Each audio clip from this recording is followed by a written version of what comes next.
हम लोग के यहाँ जो टेस्ट हुआ था, जो हमारा साइंस का टेस्ट हुआ था, यानी आपको पता होगा कि जो बच्चा बिहार बोर्ड के एग्ज़ाम से दे रहा है 2025 में या सीबीएसई बोर्ड से, दोनों के लिए यहाँ हमारी कोचिंग में जो है ऑफलाइन में यहाँ मॉक टेस्ट चल रहा है। तो आज हम लोग जो है ना साइंस का डिस्कशन कराने के लिए यहाँ पर उपस्थित हुए हैं। तो साइंस में जो टेस्ट था वो टेस्ट नंबर 9 था, ठीक है ना, और हाल में ही हुआ है, 2-3 दिन पहले रिजल्ट भी आ चुका है। तो आज हम क्या करेंगे, उसी का पेपर क्या करेंगे, डिस्कशन करेंगे। देख लीजिए, ये आपका जो है टेस्ट पेपर है, आपको दिख रहा होगा यहाँ पे टेस्ट नंबर 9। इसी का हम लोग करने वाले हैं, डिस्कशन करने वाले हैं, ठीक है। तो जो बच्चा देखिए टेस्ट दिए होंगे उनको तो पता ही होगा। तो चलिए एक एक करके हम क्या करते हैं, शुरू करते हैं। यहाँ पे देखिए, यहाँ पे दिख रहा होगा आपको लक्ष्यवेदी कोचिंग इंस्टीट्यूट, ये हमारे ऑफलाइन कोचिंग का नाम है, ठीक है, जिसको हम लक्ष्यवेदी ऑनलाइन क्लासेज ऑनलाइन में हम लोग पढ़ाते हैं इसके नाम से। मॉक टेस्ट नंबर 9 आपको दिख रहा होगा यहाँ पे बिहार बोर्ड के लिए। तो चलिए हम लोग क्या करते हैं, शुरू करते हैं। देखिए यहाँ पे सबसे पहला यहाँ जो क्वेश्चन आपका है वो है कि जैव शक्ति का सिद्धांत किसने प्रतिपादित किया। तो ये आपका देखिए यहाँ पे पहला ऑप्शन है आपका बोहलर, फिर है आपका यहाँ पे देखिए ये ऑप्शन जो थोड़ा सा क्या है कि बर्जिलियस लिखा हुआ है, लेकिन थोड़ा सा इस शुद्ध रूप से नहीं है, कोलवे बुर्ज, लेकिन आंसर जो होगा आपका यही होगा, ठीक है ना। फिर अगला है क्या कि एक का आपका बी हो गया। दूसरा क्या है कि एल्कीन का समान सूत्र क्या है। देखिए एल्कीन का समान सूत्र होता है यहाँ पे CnH2n, ठीक है ना। ये आपका ऑप्शन नंबर क्या हो गया बताइए, सी। अगर देखिएगा तो यहाँ पे फिर तीसरा आपका ऑप्शन क्या है बताइए। तीसरा क्या है कि धातुओं के बिल्डिंग में किस गैस का प्रयोग किया जाता है, तो वो है आपका इथेन, ठीक है ना। आप ये सब का नाम सुने होंगे, मीथेन का, प्रोपेन का, एसिटिलीन का, लेकिन हम सिर्फ अभी आंसर बता रहे हैं, ज़्यादा इसमें टाइम नहीं लेंगे। फिर कह रहा है क्या कि OH क्रियाशील मूलक है। देखिए OH जो होता है वो क्रियाशील मूलक है, वो मूलक है किसका, एल्कोहल का, ठीक है ना। एल्कोहल वाला जब देखिएगा उसको अंतिम में OH लगा हुआ होता है तो उसको हम कहते हैं क्रियाशील मूलक। फिर कह रहा है कि यहाँ पे अगला सवाल है आपका कि बेंजीन का अनुसूत्र क्या है। देखिए बेंजीन का अनुसूत्र होता है C6H6, ठीक है ना। आप बेंजीन का जब स्ट्रक्चर बनाइएगा तब उसमें पता चल जाएगा, ठीक है। फिर कह रहा है कि जनन कितने प्रकार का। देखिए जनन जो होता है वो होता है 2 प्रकार के, ठीक है ना, एक लैंगिक जनन और एक अलैंगिक जनन, ठीक है। फिर अगला क्वेश्चन यहाँ पर आ रहा है, कह रहा है कि निम्न में से किस जीव में क्या होता है बताइए, बहुखंडन होता है, ठीक है ना। निम्न में से किस जीव में क्या होता है, ये बहुखंडन होता है। तो ऑप्शन यहाँ दिया हुआ है मानव। मानव तो होगा नहीं, सबसे पहले गलत यही हो गया, और ईस्ट भी नहीं होगा।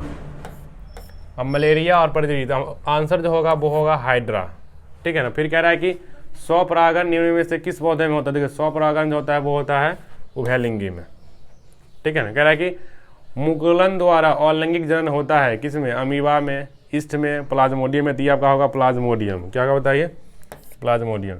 फिर कह रहा है कि शुक्राणु का निर्माण होता है। देखिए शुक्राणु यानी स्पर्म की बात कर रहा है, स्पर्म की जब बात कर रहा है, देखिए अंडाशय और गर्भाशय जो ये महिला संबंधित है, इसका निर्माण होता है कहाँ बताइए, वृषण में।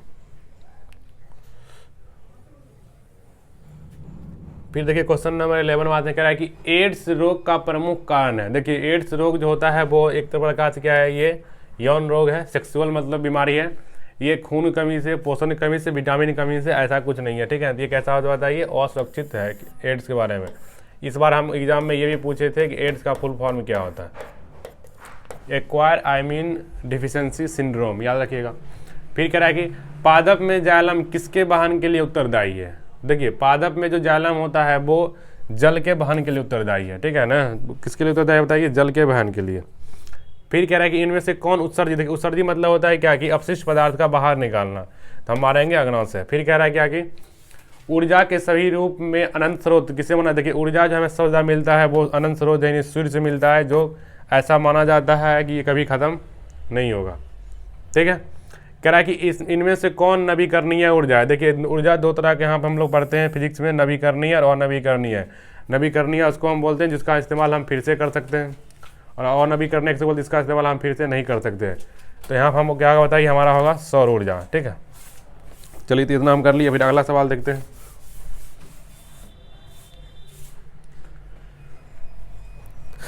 अगला सवाल है आपका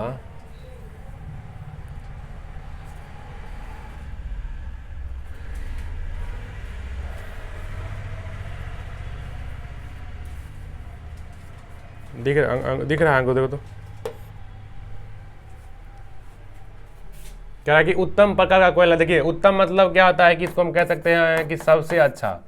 जब टेस्ट हो रहा था तो बहुत सारा बच्चा पूछ रहा था कि उत्तम मतलब क्या होता है। उत्तम मतलब होता है अच्छा।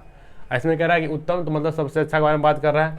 तो देखिए कोयला जो है सबसे ज़्यादा वही बढ़िया होता है जिसमें कार्बन की मात्रा जितना ज़्यादा होगा, ठीक है। तो इसमें हमारा आंसर होगा वो होगा एंथ्रासाइट। कह रहा है कि इसमें से जीवाश्म ईंधन कौन सा है। जीवाश्म मतलब क्या होता है बताइए, फॉसिल फ्यूल, कोयला, पेट्रोलियम, प्राकृतिक गैस सभी।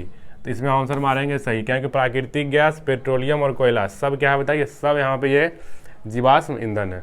फिर आगे कह रहा है कि सौर सेल बनाने में प्रयुक्त होता है। सौर सेल, देखिए सौर सेल बनाने में सोना लगता है, नहीं लगता। सौर यानी आप सोलर प्लेट देखे होंगे। फिर क्या, जर्मेनियम, ये भी गलत है। कार्बन का भी नहीं, आंसर हम मारेंगे सिलिकॉन। फिर आगे अगर हम जाकर देखेंगे, कह रहा है कि मानव का उद्भव कहाँ हुआ। उद्भव मतलब कह सकते हैं कि जो है मानव हमें सबसे पहले कहाँ मिला, ये भी पूछ रहा है। उद्भव पूछ रहा है, यानी हम मारेंगे, देखिए भारत में नहीं, अच्छा डी में, इसमें ऑप्शन में कुछ नहीं है। अमेरिका में भी नहीं, तो मारेंगे हम लोग अफ्रीका में, ठीक है ना। तो मानव का उद्भव जो है ना वो अफ्रीका में माना जाता है। गुणसूत्र कहाँ पाया जाता है, देखिए गुणसूत्र जो पाया जाता है वो पाया जाता है न्यूक्लियस में, यानी केंद्रक में।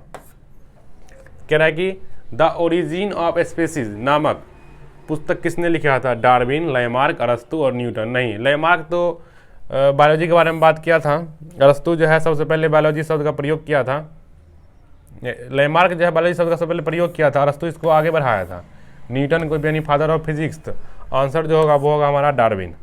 फिर कह रहा है कि मानव में बच्चे का लिंग निर्भर करता है। देखिए लिंग मतलब कहने का मतलब है क्या कि जो बच्चा होगा वो मेल होगा या फीमेल होगा, वो किस पर निर्भर करता है, माता पर, पिता पर या दोनों पर। देखिए यहाँ पे जो निर्भर जो है ना पिता पे करता है, क्योंकि पिता के पास ही जो है ना XY पाया जाता है और महिला के पास जो क्या होता है XX होता है। तो इसमें तो सेम, इसमें कोई दिक्कत ही नहीं है।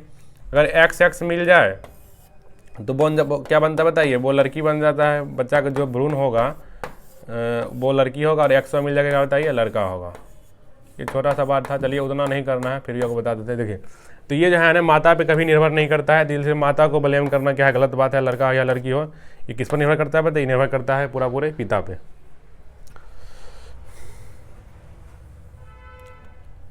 आगे कह रहा है क्या कि आनुवांशिकी यानी हेरेडिटी, आनुवांशिकी का पिता कहा जाता है। हेल्डेन को, अरस्तु को, मेंडल को, डार्विन। देखिए आनुवांशिकी के बारे में जो है ना मेंडल को कहा जाता है कि सबसे पहले मेंडल, ग्रेगर मेंडल जो थे वही एक चर्च में पादरी थे, ठीक है ना। यही जो है क्या किए थे, एक्सपेरिमेंट करके आनुवांशिकी के बारे में बात किए थे। तो आंसर क्या होगा बताइए आपका, वो मेंडल होगा, ठीक है। आगे में क्या है, इनमें से कौन अक्रिया, देखिए अक्रिया गैस मतलब होता है इनएक्टिव गैस, ठीक है ना, जो काम नहीं करे। तो कार्बन, सोना, हाइड्रोजन, देखिए वहाँ पे यहाँ पर हमारा होगा हीलियम। और एक और आपसे पूछ सकता है वो होता है आर्गन, जो पीरियोडिक टेबल में 18 नंबर पे, तो ये भी याद रख सकते हैं, ठीक है। ये भी अक्रिया गैस है। लोहे की परमाणु संख्या कितना, देखिए लोहे की परमाणु संख्या 23, 24, 25, 26। तो 26 होगा। कितना होगा बताइए आपका, 26 होगा, ठीक है ना। क्योंकि 23 में देखिए वेनाडियम है आपका, 24 में क्रोमियम है और 25 में मैग्नीज है आपका। रासायनिक अभिक्रिया में भाग लेने वाले पदार्थ क्या है, देखिए जो रासायनिक अभिक्रिया में भाग लेता है उसे अभिकारक कहते हैं। जो रासायनिक अभिक्रिया के बाद जो मिलता है उसको हम उत्पाद कहते हैं, ठीक है। शोषण किस प्रकार की अभिक्रिया है। शोषण जो है, देखिए शोषण में हम क्या करते हैं कि सांस को लेते हैं और क्या करते हैं बताइए, छोड़ते हैं। तो उपचयन, संयोजन, अपचयन, ऊष्माक्षेपीय अभिक्रिया है। ऊष्मा को क्या करना, छोड़ना, यानी कार्बन डाइऑक्साइड को हम क्या करते हैं, छोड़ते हैं। फिर कह रहा है कि सिल्वर क्लोराइड का रंग क्या होता है। देखिए सिल्वर क्लोराइड का रंग जो होता है वो श्वेत होता है। अगर आपको सिल्वर आयोडाइड पूछ लेता है, ठीक है ना, तो उसका रंग जो होता है आयोडाइड का वो होता है आपका पीला। आगे आते हैं, कह रहा है कि निम्नलिखित अभिक्रियाओं में कौन विस्थापन अभिक्रिया, यानी आपसे पूछा जा रहा है किसके बारे में बताइए, डिस्प्लेसमेंट रिएक्शन के बारे में, ठीक है ना। अब विस्थापन अभिक्रिया का मतलब क्या होता है कि जो विस्थापन अभिक्रिया मतलब समझ लीजिए कि जिसमें क्रियाशील तत्व जो होता है वो अपने से कम क्रियाशील तत्व क्या करता है बताइए, विस्थापित कर देता है। उसी को हम कहते हैं बताइए विस्थापन अभिक्रिया। एक विस्थापन अभिक्रिया भी होता है, एक द्विविस्थापन भी होता है। विस्थापन का दूसरा नाम प्रतिस्थापन अभिक्रिया भी कहीं के लिया जाता है। इंग्लिश में इसको डिस्प्लेसमेंट रिएक्शन भी कहते हैं, देखिए अब यहाँ पे देखते हैं कि हम कौन किसको क्या कर दिया, विस्थापित कर दिया। अगर हम ध्यान से देखेंगे तो यहाँ पे O था और यहाँ पे O हाइड्रोजन के साथ चल गया। यहाँ पे देखिए एक टूट के 2 बन गया, ये तो हमारा हो गया क्या भाई, ये हमारा हो गया विघटन अभिक्रिया। इसको हम वियोजन भी कहते हैं। क्या कहते हैं बताइए। यहाँ पे देखिए कि यहाँ पे कॉपर के साथ में कौन था, SO4 था, लेकिन SO4 यहाँ किसके साथ आ गया बताइए, Fe के साथ में आ गया, ठीक है ना। Fe यानी आयरन के साथ में आ गया। इसका मतलब है कि जो आयरन है वो कॉपर से ज़्यादा पावरफुल है और इसके विस्थापित आपको पता भी होगा। अगर इसके लिए आपको पता करना है कि कौन सा तत्व कितना ताकतवर, इसके लिए आपको कहाँ जाना पड़ेगा, इसके लिए आपको जाना पड़ेगा सक्रियता श्रेणी में, रिएक्टिव सीरीज में, ठीक है, जहाँ आपको सबसे ऊपर देखने के लिए आपको मिलेगा पोटेशियम, ठीक है। तो कभी कभी पूछ लिया जाता है कि सक्रियता श्रेणी में सबसे ऊपर भी कौन है, तो पोटेशियम है, ठीक है ना। तो सबसे नीचे में आपको प्लेटिनम भी देखने के लिए मिलेगा।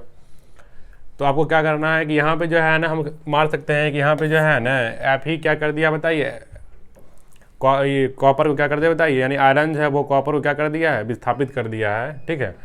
तो हम चलिए आगे आगे आ गया। कह रहा है कि इनमें से कौन अपचयित होता है। देखिए आपको 2 चीज़ याद रख लेना है, एक अपचयित और क्या होता है ये उपचयित। ये दोनों आपको क्या करना है, पूरा याद रखना है, ठीक है ना। यहाँ पे जिंक के साथ में ऑक्सीजन था और यहाँ पे नहीं है, तो हम तो कह सकते हैं जिंक यहाँ पे अपचयित हो रहा है। फिर कह रहा है कि किसका गलनांक सबसे कम है। देखिए एल्युमिनियम है, कॉपर है, लोहा है, इसका सबसे ज़्यादा होता, तो हम मारेंगे सोडियम, ठीक है ना। सोडियम आसानी से क्या होता है, गल जाएगा। फिर कह रहा है कि फॉर्मिक अम्ल का IUPAC नेम क्या है। फॉर्मिक अम्ल का IUPAC नेम होता है मेथेनोइक अम्ल। इसका ऑप्शन कहाँ, अच्छा है ऑप्शन, हाँ देखिए यहाँ पर है ऑप्शन, मेथेनोइक होता है, ठीक है ना। कह रहा है कि ग्लूकोज में कार्बन के कितने अणु होते हैं, ग्लूकोज में कार्बन के 6 अणु होते हैं। फिर कह रहा है कि घरेलू gas LPG liquefied petroleum gas का प्रमुख अवयव है। इसका प्रमुख अवयव जो होता है वो होता है ब्यूटेन होता है, ठीक है ना। ऐसे इसमें ब्यूटेन, मीथेन ये सब पाया जाता है, लेकिन प्रमुख बात जब पूछेगा तब मारिएगा ब्यूटेन, ठीक है। कह रहा है कि कायिक परिवर्धन होता है बताइए कि कहीं से मान लीजिए कि कोई ऐसा पौधा है जिसका कोई सा भाग कहीं पे गिर जाए, उससे क्या हो सकता है, वो पौधा नया पौधा बन जाए, उसको हम कहते हैं कायिक परिवर्धन। तो जड़ द्वारा, तना द्वारा, पत्ती द्वारा, हम मारेंगे इनमें से सभी के द्वारा हो सकता है, ठीक है। फिर आगे कह रहा है कि इनमें से कौन जो है पुनरुद्ध भवन का उदाहरण है, ठीक है ना। इनमें से कौन जो है क्या किसका उदाहरण है बताइए, पुनरुद्ध भवन का उदाहरण है। ऑप्शन में है आपका हाइड्रा, अमीबा और क्या बताइए स्पाइरो गैरा, ठीक है। तो इसमें होगा आपका हाइड्रा। फिर आगे आते हैं, कह रहा है कि यौन परिपक्वता की अवधि को क्या कहते हैं। देखिए यौन जो परिपक्वता बच्चा में आ जाए उसको हम कहते हैं वहाँ से आदमी की जो है ना यौवन आरंभ हो रहा है। तो जब यौन परिपक्वता आदमी में आता है, किसी भी बच्चा में आता है, किसी भी चाइल्ड में, तो उसमें बहुत तरह के चेंजेस भी देखने के लिए मिलता है। कह रहा है कि सबसे पहले यहाँ कह रहा है कि जीन शब्द किसने दिया था। देखिए जीन शब्द जो दिया था वो मेंडल तो नहीं, मेंडल अनुवांशिक के बारे में दिया था। डार्विन देखिए एक बुक लिखा था, वो आपको दिया था जॉनसन, ठीक है ना। और सरमक्स जो साहब थे वो इसके बारे में आगे बढ़ाए थे। तो ऑप्शन आपका आंसर होगा वो होगा बताइए ऑप्शन नंबर डी। फिर कह रहा है कि ऋतुस्राव जो है आपको पता है कि महिलाओं में होता है, जो 12-13 वर्ष की उम्र से स्टार्ट होकर 40 साल की उम्र तक जो है रहता है, उसको हम कहते हैं ऋतुस्राव, ठीक है ना। माँ बनने के आपसे पूछा जाएगा, माँ बनने के लिए गुण होना महिला में बहुत आवश्यक है। तो ऋतुस्राव जो होता है वो 2 से 8 दिन में होता है, ठीक है, याद रखेंगे। क्या कि निम्नलिखित में से कौन बौने पौधे को दर्शाता है। देखिए बौना पौधा, तो इसमें जो है देखिए एक होता है लंबा, एक होता है बौना। तो इसको हम जो है ना, जो बौना होता है वो छोटा होता है, यानी स्मॉल टी। देखिए यहाँ दोनों स्मॉल टी है, यानी वहाँ ऑप्शन क्या होगा बताइए आपका होगा सी। तो 40 आपका ये MCQ था। फिर आपको यहाँ देखिए कि ये सब सवाल पूछा गया था कुछ टेस्ट में। धमनी एवं सिरा में अंतर लिखे, लड़कों एवं लड़कियों में यौवना आरंभ के 3 पहचान लिखे। आप लिखे भी होंगे बहुत सारे लोग कि लड़का में मूंछ आ जाता है, लड़की में और भी तरह तरह का विकास होता है, बहुत सारा बात आप पढ़े होंगे। फिर यहाँ पर कह रहा है था कि निम्नलिखित का फुल फॉर्म लिखे। HIV ह्यूमन, देखिए HIV का मतलब होता है कि ह्यूमन डिफिशियंसी वायरस होता है, ठीक है ना। तो आप याद कर लीजिएगा। फिर क्या है बताइए, HIV का फुल फॉर्म होता है ह्यूमन इम्यून डिफिशियंसी वायरस, सही है, ठीक है। फिर क्या एड्स का होता है acquired immune deficiency syndrome. Liquid का होता है लिक्विफाइड पेट्रोलियम गैस। CNG का होता है कॉम्प्रेस्ड नेचुरल गैस। DNA का होता है डी राइबो न्यूक्लिक एसिड। और एक आपका है RNA यानी राइबो न्यूक्लिक एसिड। याद रखिएगा सब बात को। ऊर्जा किसे कहते हैं, बहुत आसान सवाल है। आनुवंशिकता क्या है, देखिए भ्रूण का लिंग निर्धारण कैसे होता है जस्ट हम बताए थे, ठीक है ना। सभी रासायनिक अभिक्रियाओं को लिख लिखा, आपको बहुत रासायनिक अभिक्रिया का नाम याद होगा। संयोजन रासायनिक अभिक्रिया, वियोजन रासायनिक अभिक्रिया, विस्थापन, द्विविस्थापन, ऊष्माक्षेपी, ऊष्माशोषी, उपचयन, अपचयन, रेडॉक्स, तरह तरह की उदासीनीकरण अभिक्रिया जिसको न्यूट्रलाइजेशन भी कहते हैं, बहुत सारा आपको याद होगा, लिख दीजिए। दहन एवं ज्वाला की परिभाषा, बहुत आसान क्वेश्चन है। फिर क्या देखें यहाँ पे सकेता श्रेणी क्या है, इसके सबसे ऊपर 3 और इसके सबसे नीचे 3 क्या करना बताइए, आपको तत्वों के नाम लिखना है। बहुत आसान सा सवाल आया था।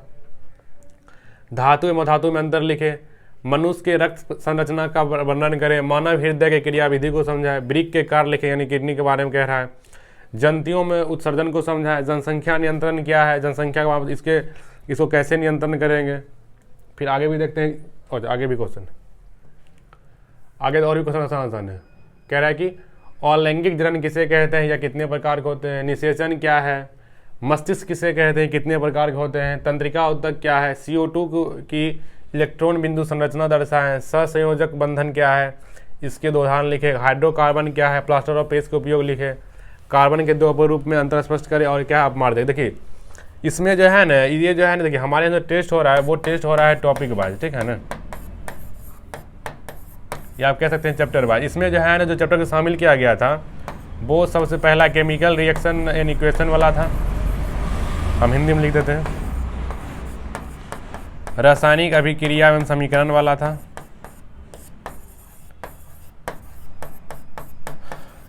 रासायनिक अभिक्रिया एवं समीकरण वाला था।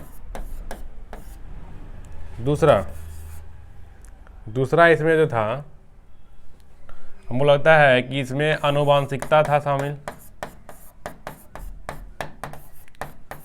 आनुवंशिकता एवं जैव विकास वाला। तीसरा इसमें शामिल था कार्बन एवं इसके यौगिक, कार्बन एवं इसके यौगिक। फिर जो इसमें शामिल था, हमको लगता है जीव जनन कैसे करते हैं,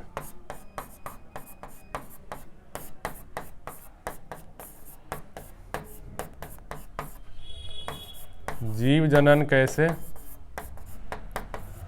करते हैं। हमको लगता है कि ये 4 चैप्टर जो है इसमें शामिल था, ठीक है ना।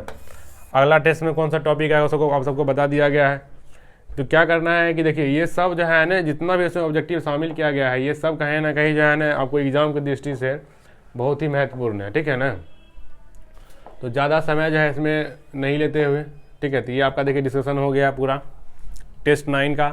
आगे जो टेस्ट होगा उसका भी आपको डिस्कशन करवाया जाएगा। आप लोग मन लगा के पढ़ते रहिए, आपका अगला क्लास भी आते रहेगा इस पर। चलिए हम लोग मिलेंगे अगले क्लास में। बहुत बहुत धन्यवाद।